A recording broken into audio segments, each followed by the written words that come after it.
నమస్తే అందరికీ. ఇప్పుడు గుండెపోటు మన ఆరోగ్యం మన చేతుల్లోనే బై యాస నరసిరెడ్డి గారు. గుండెపోటు ఎందువల్ల వస్తుంది? క్షణం ఆగకుండా నిర్విరామంగా నిరంతరాయంగా మన హృదయం స్పందిస్తూనే ఉంటుంది. మన కోసం తాపత్రయపడుతూనే ఉంటుంది. అంతటి కీలకమైన గుండె కోసం మనం స్పందిస్తున్నామా? మన ప్రాణానికి మూలం, మన ఆయుష్కి అండ పిడికెడు గుండె మన కొరకు 24 గంటలు పనిచేస్తూనే ఉంటే గుండె 24 గంటలు పనిచేస్తూనే గుండె మన గుండె కొరకు ఒక గంట టైం ఇవ్వలేం. 1 గంట యోగా ప్రాణాయామం ధ్యానం చేస్తే మన గుండె 100 ఏళ్ళ వరకు మనకు సహకరిస్తూనే ఉంటుంది. మనం LDL చెడు కొలెస్ట్రాల్ ఎక్కువగా తిన్నప్పుడు గుండెకు పోయే రక్తనాళాల్లో కొవ్వు పేరుకుపోవడం వలన గుండె పోటుకి దారితీస్తుంది. శరీరంలో పిత్తం పెరిగినప్పుడు గుండె కవాటాలు చెడిపోతాయి. గుండెలాగా కష్టపడి పనిచేస్తే జబ్బులు రావు. రోగ లక్షణాలు: మనకు గుండెపోటు వచ్చినప్పుడు ఎడమవైపు విపరీతమైన నొప్పి, శరీరం అంతా చెమటలు పట్టడం మొదలవుతుంది. గుండెకు పోయే అన్ని రక్తనాళాలు ఒకేసారి మూసుకుపోతే గుండె ఆగిపోతుంది. ఆహార నియమాలు: బయట ఆహారం తినకుండా ఉండడం మంచిది. LDL కొవ్వు ఉన్న ఆహార పదార్థాలు తినడం తగ్గించాలి. మత్తు పదార్థాలు, పొగాకు ఉత్పత్తులు పూర్తిగా మానేయాలి. రిఫైన్డ్ ఆయిల్ వాడకూడదు. చాలామంది చేసేది రిఫైన్డ్ ఆయిల్ వాడుతుంటారు, అందుకే గుండెపోటు వస్తూ ఉంటుంది. రిఫైన్డ్ ఆయిల్స్ మొత్తం మానేసేయాలి, వాడకూడదు. ఆయిల్కు బదులుగా దేశవాళీ ఆవు నెయ్యితో వంట చేయడం మంచిది. పూర్వం రోజులలో గానుగ నూనె మాత్రమే వాడేవారు. ఆ రోజుల్లో గుండెపోట్లు ఇంత ఎక్కువగా లేవు. అందుకే రిఫైన్డ్ ఆయిల్ వల్ల మనకు ఉపయోగపడే యాంటీ కొలెస్ట్రాల్ పదార్థం పిండిలో వెళ్ళిపోతుంది. అందువల్ల గుండెపోట్లు పెరిగినాయి. అన్ని రకాల పొడులు వాడటం మంచిది. అవిసెల పొడి వాడవచ్చు, నువ్వుల పొడి వాడవచ్చు, పల్లి పొడి వాడవచ్చు, కొబ్బరి పొడి వాడవచ్చు. ఇవన్నీ వాడటం వల్ల దీనిలో యాంటీ కొలెస్ట్రాల్ ఉంటుంది కనుక రక్తనాళాల్లో కొవ్వు రోజు శుద్ధి అయిపోతుంది. గుండెపోటు రాదు.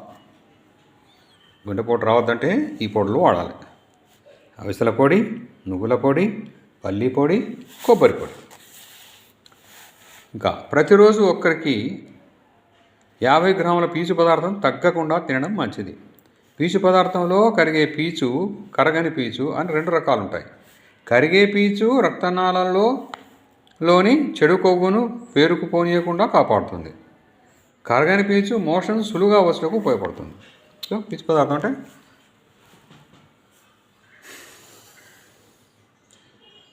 ఆకుకూరలు అలాంటి ఎగ్జాంపుల్.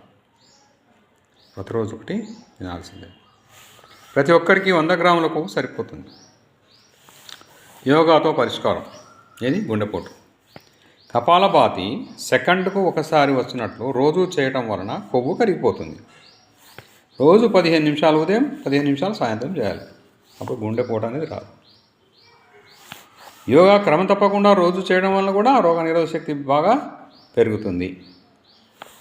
ప్రకృతి ఆహారం, ధ్యానము చేయడం వలన కూడా ఎల్లప్పుడూ ఆరోగ్యంగా ఉండవచ్చు.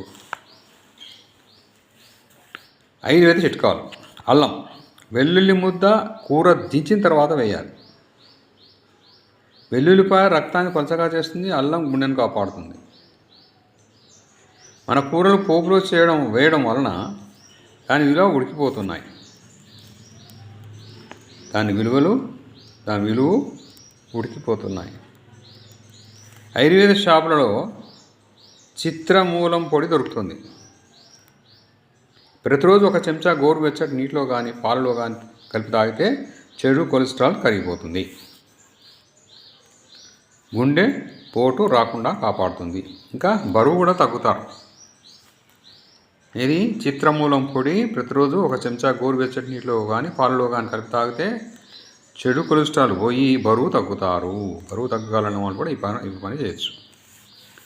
వంటింట్లో ఉండే దాల్చిన చెక్క చూర్ణం 1 స్పూన్ వేడి నీటిలో కానీ పాలలో కానీ కలిపి తాగితే కొవ్వు రక్తనాళాలలో పేరుకుపోదు, గుండెపోటు రాకుండా కాపాడుతుంది.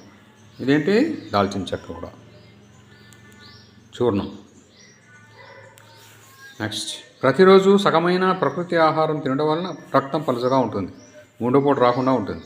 మాంసాహారానికి దూరంగా ఉండడం మంచిది. గుండెపోటు, అధిక బరువు, హై బీపీ ఉన్నవాళ్ళు మాంసాహారం తినడం పూర్తిగా మానివేయాలి. గుండెపోటు ఉన్నవాళ్ళు, అధిక బరువు ఉన్నవాళ్ళు, హై బీపీ ఉన్నవాళ్ళు మాంసాహారం తినడం పూర్తిగా మానేయాలి, లేకపోతే ఎప్పుడైనా గుండెపోటు రావచ్చు వాళ్ళకి. శరీరంలో పిత్తం పెరగడం వల్ల కూడా గుండె సమస్యలు వస్తాయి. వాడికి ఏం చేయాలి? నువ్వులు, బెల్లం కలిపి తింటే పిత్తం తగ్గుతుంది. పిత్తం పెరగడం వలన గుండె కవాటాలు చెడిపోతాయి. నువ్వులు, బెల్లం కూడా మంచిది, గుండె కవాటాలు చెడిపోకుండా కాపాడుతాయి అన్నట్టు. టీ పొడికి బదులు హరిజన వృక్షం పొడి వాడితే గుండెపోటు నుండి కాపాడుకోవచ్చు. టీ మంచిది కాదు, హరిజన వృక్షం పొడి వాడవచ్చు. ఇవ్వండి గుండెపోటు గురించి మన శ్రీ యాస నరసిరెడ్డి గారు తన మన ఆరోగ్యం మన చేతులు అనే పుస్తకంలో రాశారు. Thank you.